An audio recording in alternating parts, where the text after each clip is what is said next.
When we speak of mercy, we often imagine the image of a saintly figure, open arms, forgiving eyes, an unguarded heart that welcomes all. We imagine mercy as a light that shines upon darkness, a hand that reaches to the drowning, a balm to the wounds of humanity.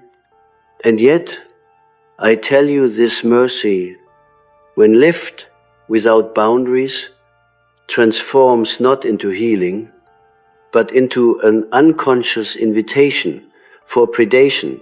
For where there is an endless giving without discernment, there arises an archetypal pattern that pulls you into the role of sacrifice, a lamb at the altar of other people's unintegrated shadows.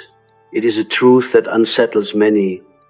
The ego desires to be perceived as good, kind, merciful, without stain. But the unconscious does not reward boundless generosity. It exposes it, tests it, even punishes it. Mercy without boundaries becomes a mask behind which the psyche hides its fear of conflict, its fear of rejection, its deep-rooted fear of being unloved. And the predators of the world, both outer and inner, know how to sniff out this fear, how to drink from it until you are left emptied. I have seen this pattern again and again in the lives of patients who come to me burdened, exhausted, and bewildered. They say, I only wanted to help, I only wanted to forgive, I only wanted to love. But beneath those words trembles another truth they cannot yet name. I did not know how to say no. I did not know how to guard my soul. I did not know that my mercy was feeding wolves. One, understand me well. Mercy is sacred, but mercy without discernment is not virtue. It is shadow disguised as light. For the unconscious, left unexamined, projects the need to be indispensable, the need to be savior, the need to be endlessly available. This is not love. It is compulsion. It is the archetype of the martyr, unclaimed by consciousness, demanding you kneel at the altar of everyone else's hunger. You must realize that the psyche is not naive. It moves in ancient rhythms, in archetypes as old as myth, and every act of mercy without boundaries feeds the archetypal predator within the collective unconscious. You know this predator from the old stories, figures who devour innocence, who exploit the pure-hearted. Think of Little Red Riding Hood, drawn into the wolf's den because she could not sense the danger beneath the disguise. Think of the Trojan horse, invited into the gates because mercy and hospitality blinded the city to its hidden threat. So too, in your daily life, every act of mercy that does not honor the instinct for self-preservation becomes a gate opened to the invader. What is it within you that makes you so eager to forgive, so ready to excuse, so terrified of withdrawal? Beneath the surface lies an ancient wound. Perhaps in childhood you learned that your worth depended upon pleasing others, upon smoothing the chaos in the household, upon forgiving even when you were crushed. Perhaps you learned that to survive, you must become a vessel of mercy, endlessly pouring yourself out, so the storm of others would not turn against you. This is not mercy, it is survival strategy masquerading as virtue. In the language of depth psychology, we would call this a distortion of the anima or animus, the archetypal feminine or masculine principle within you, the anima, when distorted, becomes boundless, indiscriminate, giving without measure, like a river that overflows until the village drowns. The animus, when distorted, refuses to set the sword to defend the boundary. And so the kingdom falls. What you call mercy may be, in truth, a failure to integrate these archetypes consciously. It is not enough to love, you must also guard. It is not enough to forgive, you must also discern. When mercy lacks the sword of truth, it turns against itself. Imagine a dream where you open your home and strangers enter one after another. At first they are grateful, then entitled, then demanding. Soon they rummage through your cupboards, break your furniture, and laugh as you watch helplessly. You wake with dread, asking, why did they take everything? But the dream is not about them, it is about you. It shows you the unconscious law. To leave your inner door unlocked is not kindness. It is an abdication of your sovereignty. And so, mercy without boundaries is not a crown of virtue. It is a wound calling out for healing. It is a projection of the inner child's cry. If I forgive enough, if I love enough, perhaps I will finally be safe. But the unconscious knows no such bargain. Those who feed upon your unguarded mercy do not transform into saints, they deepen their shadow at your expense. You, in turn, become their chosen target. But hear me, there is a deeper paradox. In becoming a target, you are being initiated. Life does not punish you out of cruelty. It compels you to awaken. The predator teaches you to set boundaries. The devourer teaches you to guard your essence. The betrayer teaches you that mercy must be wed to justice. Without the sting of these encounters, you would never rise into your own authority.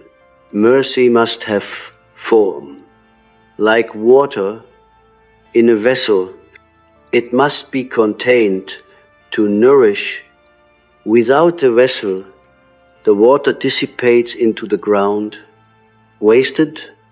Without boundaries, mercy becomes flood, and in flood, nothing grows. So I tell you, mercy without boundaries is not divine. True divinity includes wrath as well as compassion, judgment as well as forgiveness. Look at the gods of myth. Never are they only merciful. They protect, they destroy, they defend. They know the balance of opposites.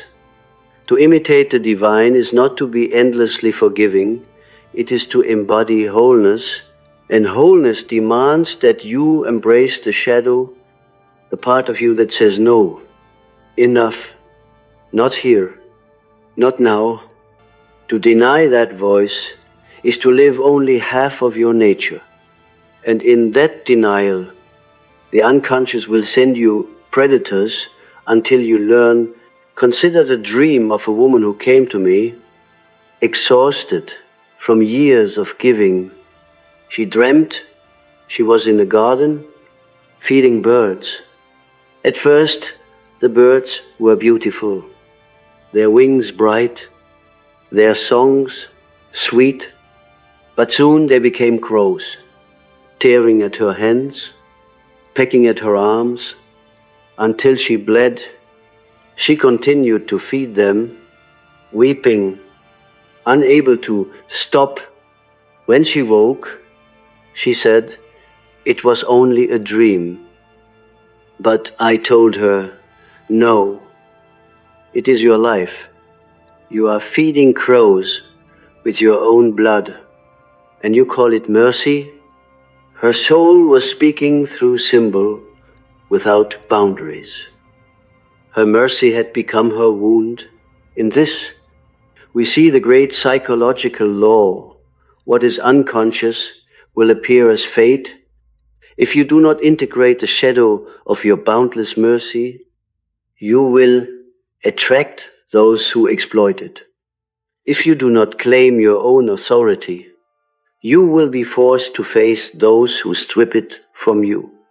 This is why mercy without boundaries turns you into a target. It is the psyche's way of showing you what you have refused to see. When the soul pours itself out without restraint, it does so in defiance of the ancient order of opposites. Life is not merely mercy, it is also severity. It is not only compassion, it is also judgment. The cosmos itself is structured upon tension, upon polarity, light and darkness, creation and destruction, growth and decay. To cling only to mercy is to dismember the wholeness of being, to amputate one side of the eternal equation. And when wholeness is fractured, the unconscious seeks to restore balance.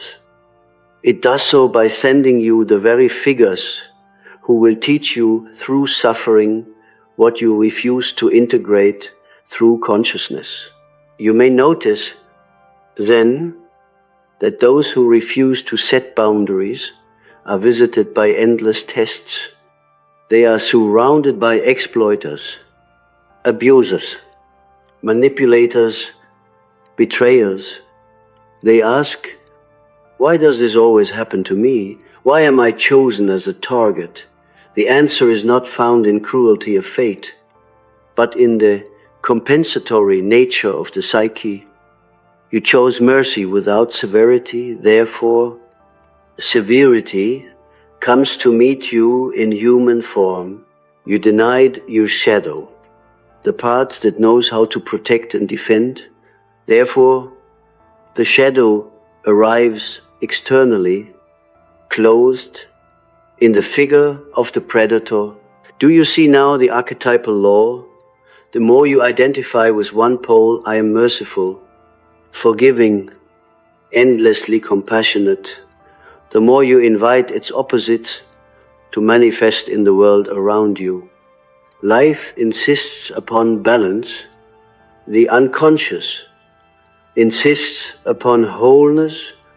It will not allow you to dwell only in light, for that is an illusion, and so your exaggerated mercy becomes the summoning of its opposite, cruelty, exploitation, violation. In this way, mercy without boundaries makes you into a target, not because you are weak, but because you are unconscious of your own fullness. Imagine the myth of Christ, misunderstood and imitated superficially. Many assume that to be Christ-like is to be endlessly merciful, endlessly sacrificial. But look closely at the Gospels.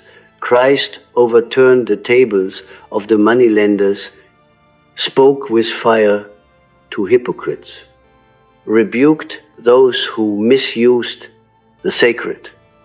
Mercy was not his only face. There was also judgment, confrontation, the sword of discernment. To forget this is to reduce the archetype to a parody. And in living that parody, many unconsciously martyr themselves without purpose. This unconscious parody plays out in modern lives in subtle forms. A woman remains in a toxic relationship because she thinks mercy demands endless forgiveness. Even as her spirit withers, a man allows his colleagues to overburden him because he fears being seen as unkind if he refuses. A parent gives and gives until resentment poisons their love. Because they cannot set the necessary limit, each believes they are living virtuously. In truth, they are prisoners of a distorted archetype, bound not by love but by fear.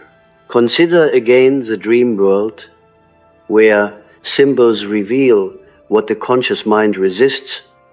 One man came to me with a recurring dream. He was walking through a forest, carrying a basket of bread. Animals followed him, and he gave pieces freely. But as the dream continued, the animals grew larger, more feral, until wolves encircled him. They tore the basket from his hands, then turned upon him. He woke trembling. In our analysis, we saw that the dream revealed his compulsion to give mercy indiscriminately. At first, it attracted the innocent part of others, their childlike gratitude, but soon it summoned the wolf within them, the shadow that exploits weakness. His dream was a drama of his life. Co-workers, friends, even family who consumed his energy until he had none left. The unconscious was showing him the law. Mercy without boundaries calls forth the wolf. The figure of the wolf appears across mythologies for good reason.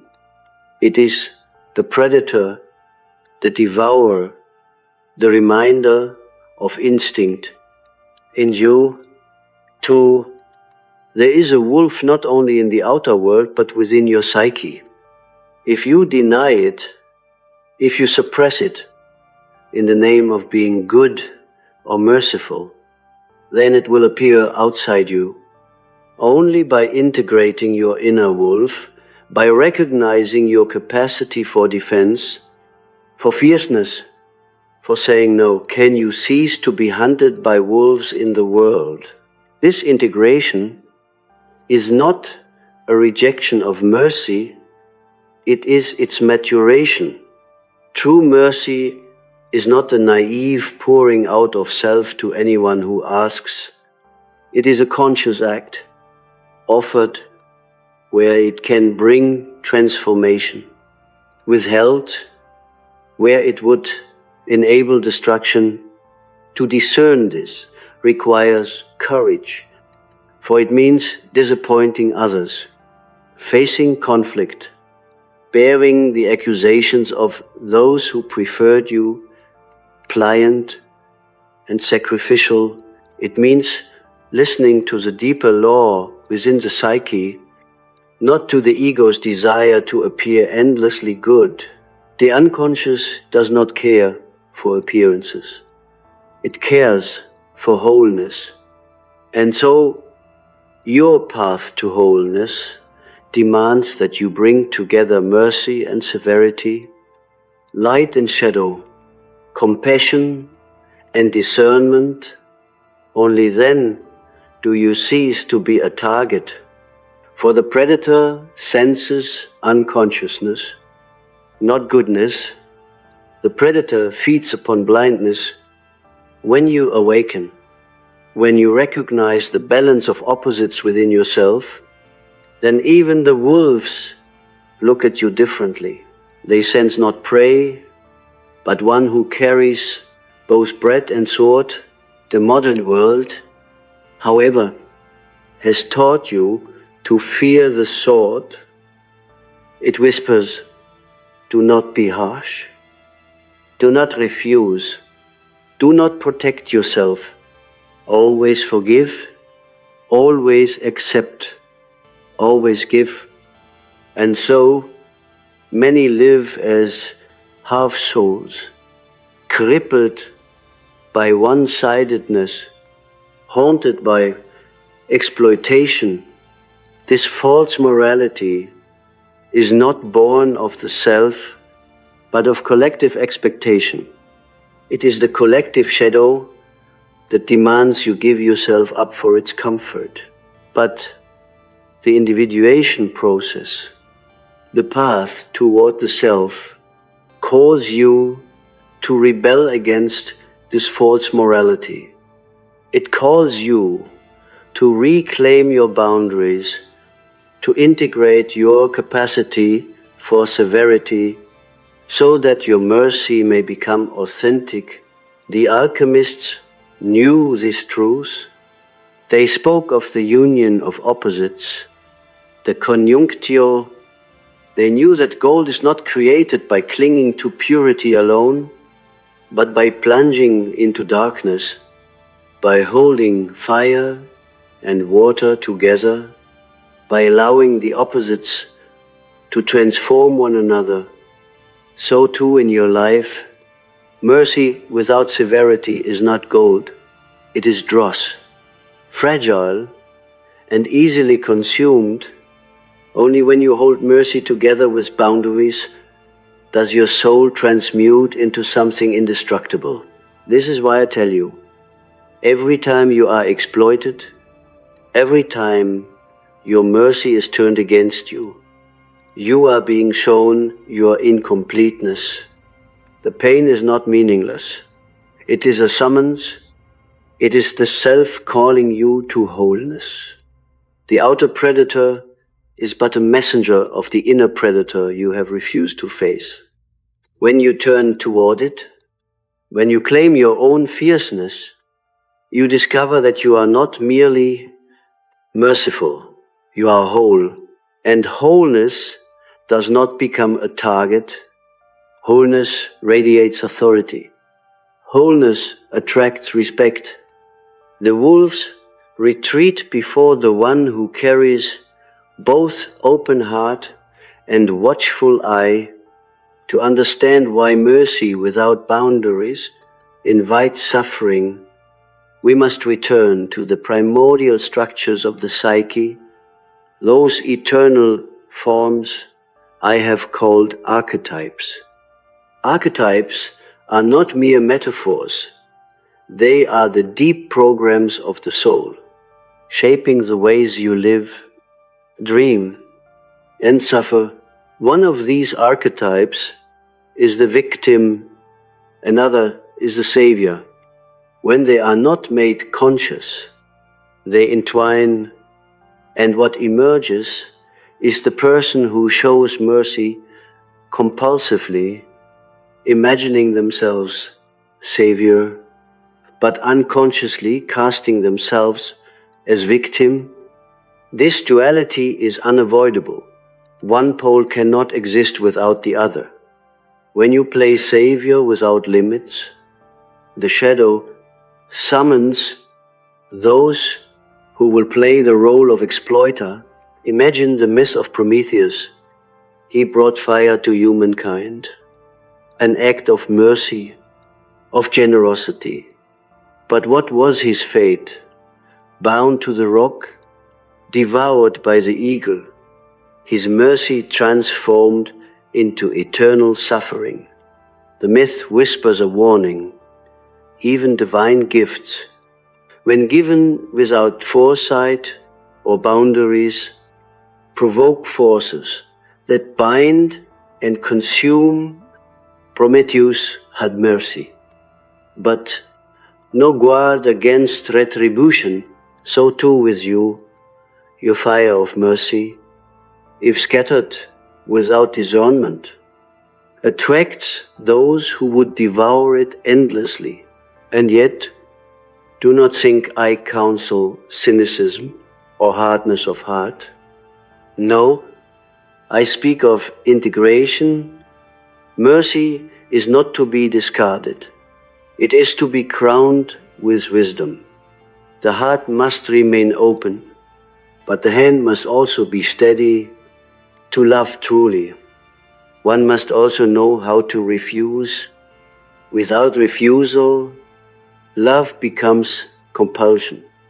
Without boundaries, mercy becomes martyrdom without meaning. It is often in dreams that the unconscious reveals this truth most clearly. A patient once dreamt of a great banquet where she fed dozens of guests. At first they smiled, but soon they clamored, louder and louder, demanding more.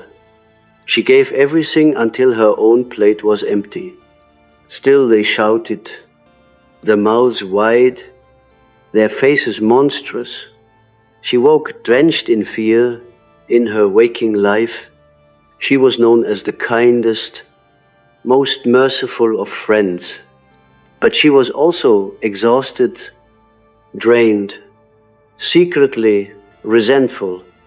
Her unconscious used the dream to unmask the archetypal law. Boundless mercy does not nourish others, it transforms them into devourers, and you into prey. Why does this happen? Because the unconscious of others responds not only to your words and actions, but to your unspoken state. If you radiate that you cannot say no, that you fear rejection more than you fear exploitation, then their shadow recognizes it. Even good people, under the spell of their unconscious, will lean into that weakness. Mercy without boundaries calls forth the shadow in others. It invites them to take, to demand, to consume. Thus you are targeted not because of malice alone, but because of the ancient laws of projection and compensation. The alchemical text spoke of this dynamic in veiled language. They warned of the danger of pouring out the vessel before the work was complete. The vessel is the self. The work is individuation. If you give all your substance away before you have contained and transformed it, you are left hollow and the opus is lost.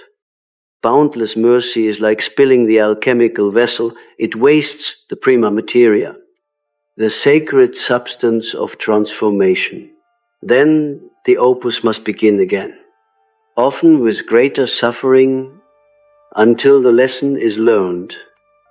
Protect the vessel, guard the fire, and give only from fullness, not from compulsion. You might feel resistance as I speak. Perhaps a voice within says, but is not mercy infinite? Should I not forgive 70 times 7? Yes. But remember, such sayings are symbolic, not literal. They point towards the capacity for mercy that transcends resentment. They do not abolish the necessity of discernment. To forgive inwardly does not mean to submit outwardly. You may release hatred from your soul, but still set firm boundaries in your life.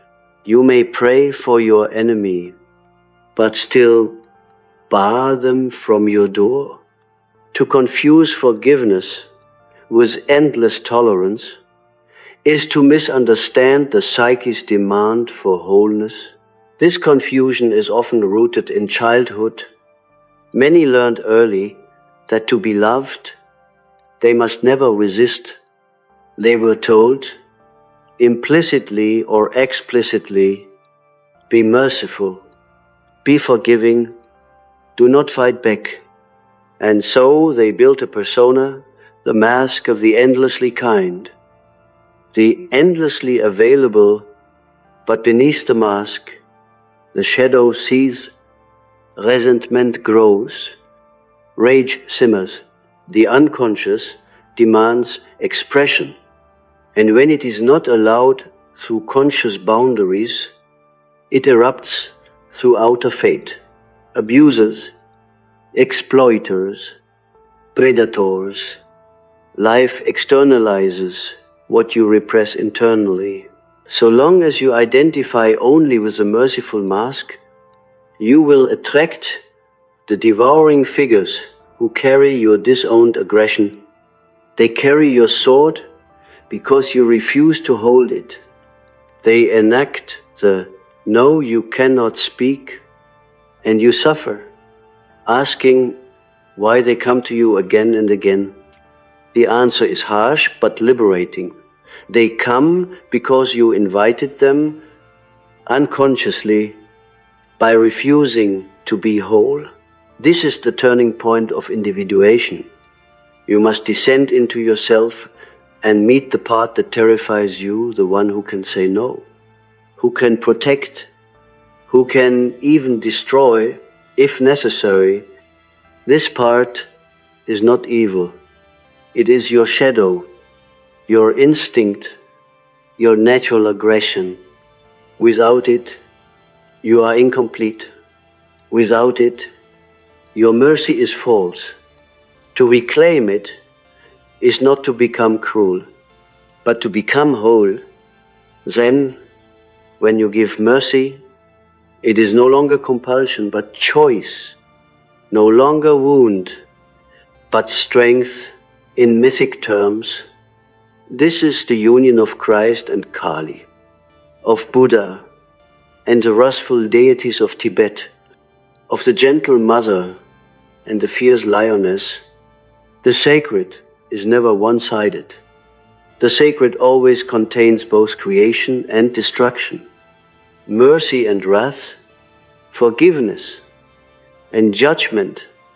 To live as though only mercy exists is to live a half-life, and the unconscious will not allow it. It will send wolves until you awaken. Once you awaken, once you integrate this truth, you find that mercy itself is transfigured. It no longer drains you. It no longer makes you a target. It flows from a center that is strong, a vessel that is sealed. Others sense this, even unconsciously. They feel that though you are merciful, you are not to be exploited. Though you are kind, you are not naive. Though you are open, you are not unguarded. In this balance, mercy becomes luminous, a true reflection of the self. And so, you must ask yourself, what wolves have I attracted? What patterns repeat in my life that show me my unguarded mercy? What part of myself have I disowned, projecting it onto the world so that others must carry it for me? The answers to these questions are not comfortable, but they are the doorway to freedom. For until you claim your shadow, you will remain a target, but once you embrace it, you become untouchable. Not because harm will never come, but because you are whole, and wholeness cannot be devoured. There is within every soul a hidden tribunal, a secret court of the self that demands balance. When you live only in mercy, you silence the judge and the unconscious rebels. It conspires to remind you that you are not only a giver, but also a protector. You are not only a forgiver, but also one who can say, this must stop, until you honor that tribunal. Your life becomes the theater of endless lessons, each one a predator sent to teach you the language of boundaries. The danger of unbounded mercy is not only external, it is also internal. For every time you say yes, when your soul says no, you commit an act of violence against yourself. This inner violence accumulates. It does not vanish into silence. It transforms into resentment, bitterness, even self-hatred. You become the target of your own shadow, devoured not by others, but by your refusal to honor your own truth. Mercy without boundaries becomes cruelty turned inward. Here lies the paradox. Those who give endlessly often do so because they cannot bear their own darkness. They imagine that by forgiving all, they escape their anger. By allowing all, they escape their aggression. But the psyche is not fooled. What you repress does not disappear. It waits. It waits in dreams, in illnesses, in sudden eruptions of rage that shock even yourself. To avoid becoming the target of others, you must first cease to be the target of your own unconscious. This is done by embracing your shadow, by acknowledging, I too am fierce, I too can say no, I too am capable of wrath. Only then can your mercy breathe freely. Do not confuse this with hardness of heart. On the contrary, when mercy is crowned with boundaries, it becomes more radiant, more potent. Consider the parent who refuses to indulge the child's every whim. Their no is not cruelty. It is love with form. Their boundary protects the child from self-destruction. So too with you. Your no is part of your mercy. Without it, your yes is empty. We must also speak of projection, for it is central to this mystery. When you live without boundaries, you project your shadow onto the world. You imagine that others are merciless, that they demand too much, that they exploit you endlessly. But often it is your own unconscious demanding this of yourself. You expect yourself to give without limit, and so you encounter others who mirror that expectation. The outer world reflects the inner tyranny. To free yourself from being targeted, you must free yourself from your own inner oppressor. The individuation process is nothing less than this emancipation. It calls you to integrate the opposites within, to bring together the merciful and the fierce, the compassionate and the just.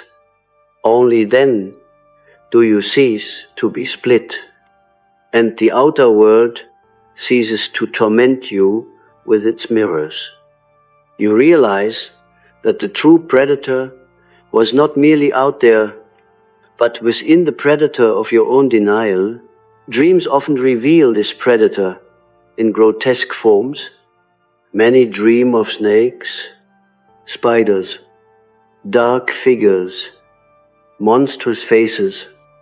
They tremble, fearing these symbols mean danger from outside, but I tell you, they are the messengers of your shadow. They come not to destroy you, but to awaken you. They come to remind you that you have given too much of your power away. They whisper, reclaim your instinct, reclaim your fire, reclaim your no. If you run from them, they grow larger. If you face them, they transform, revealing the hidden gold of your soul. This is the ancient alchemical teaching. The nigredo, the blackness, must be faced.